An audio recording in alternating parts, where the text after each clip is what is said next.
पाकिस्तान में ऐसा लगता है कि चीनी एक बार फिर महंगी होने वाली है। शुगर मिल्स मालकान का कहना है कि मुल्क में चीनी ज़रूरत से कहीं ज़्यादा मौजूद है, इसलिए फौरी तौर पर 5,85,000 टन चीनी एक्सपोर्ट करने की इजाज़त दी जाए। अब इसमें असल सवाल यह है कि अगर चीनी वाकई इतनी ज़्यादा है तो फिर बाज़ार में कीमतें कम क्यों नहीं हो रही। शुगर मिल्स एसोसिएशन के मुताबिक 15 जुलाई 2026 तक मुल्क में 34 लाख टन चीनी का ज़ख़ीरा मौजूद था। पाकिस्तान में हर महीने औसतन 5,67,000 टन चीनी इस्तेमाल होती है। इस हिसाब से 15 नवंबर तक जब नई क्रशिंग सीजन शुरू होगा तो उस वक्त भी तकरीबन 11,58,000 टन चीनी इजाफी मुल्क में मौजूद होगी।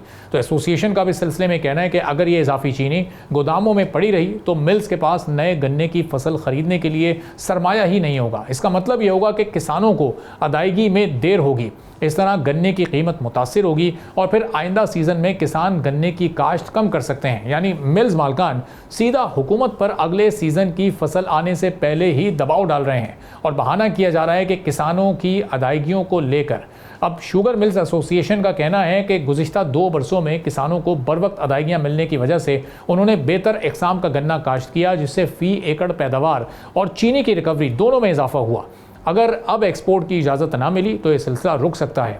दूसरी जानिब हुकूमत के लिए मामला इतना आसान नहीं है। पाकिस्तान की तारीख़ ये बताती है कि जब भी बड़ी मकदार में चीनी एक्सपोर्ट करने की इजाज़त दी गई है, कई मौक़े पर लोकल मार्केट में कीमतों में इजाफ़ा देखने में आया और बहुत बड़ा इजाफ़ा हुआ है। माजी में कई मरतबा हमने देखा कि चीनी की कीमत 140 रुपये फ़ी किलो से बढ़कर 190 रुपये फ़ी किलो हो गई। जब 50 थी वो बढ़कर 120 हो गई, जबकि कुछ शहरों में इससे भी ज़्यादा कीमतें देखने में आई हैं। इसी वजह से हुकूमत हमेशा एक मुश्किल बैलेंस कायम करने की कोशिश करती है। एक तरफ किसान होते हैं तो दूसरी तरफ शुगर मिल्स मालकान होते हैं, लेकिन इस सिक्के के सिर्फ 2 ही रुख नहीं है। इसमें एक्सपोर्ट से हासिल होने वाला फ़ॉरेन एक्सचेंज भी अहमियत इख्तियार कर जाता है, जबकि दूसरी तरफ आवाम भी मुल्क में सस्ती चीनी के मुंतज़िर होते हैं, जो महंगी चीनी का बोझ बर्दाश्त करते करते अब थक चुके हैं। अगर हुकूमत एक्सपोर्ट की इजाज़त देती है तो शुगर मिल्स को फौरी माली सहारा मिल सकता है, जिसके बाद गोदाम खाली होंगे और नई फसल की ख़रीदारी आसान होगी।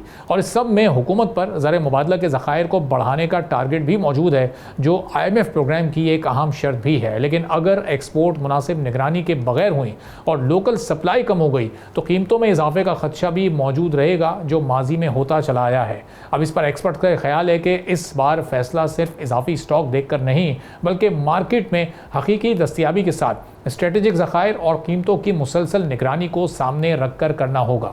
अगर हुकूमत मुनासिब मकदार में चीनी मुल्क के अंदर महफूज रखती है और ज़ख़ीरा अंदोज़ी के ख़िलाफ़ सख्त कार्रवाई करती है तो एक्सपोर्ट के मनफी असरात कम किए जा सकते हैं। फ़िलहाल बॉल हुकूमत के कोर्ट में है। अगर इजाज़त मिलती है तो पाकिस्तान की शुगर इंडस्ट्री को वक्ती रिलीफ मिलेगा, और अगर इजाज़त मौखर होती है तो शुगर मिल्स का कहना है कि किसानों की नई फसल की ख़रीदारी मुतासिर हो सकती है। आने वाले चंद हफ्ते ये तय करेंगे कि हुकूमत किसानों के साथ सनत और सार्फिन तीनों के मफादात में किस रास्ते का करती है, और ऐसा मुमकिन होता है या नहीं कि चीनी एक्सपोर्ट भी हो और मुल्क में भी कीमतें बहाल रहें। तो अब देखना है कि हुकूमत किस तरह इस सिचुएशन को मैनेज करती है।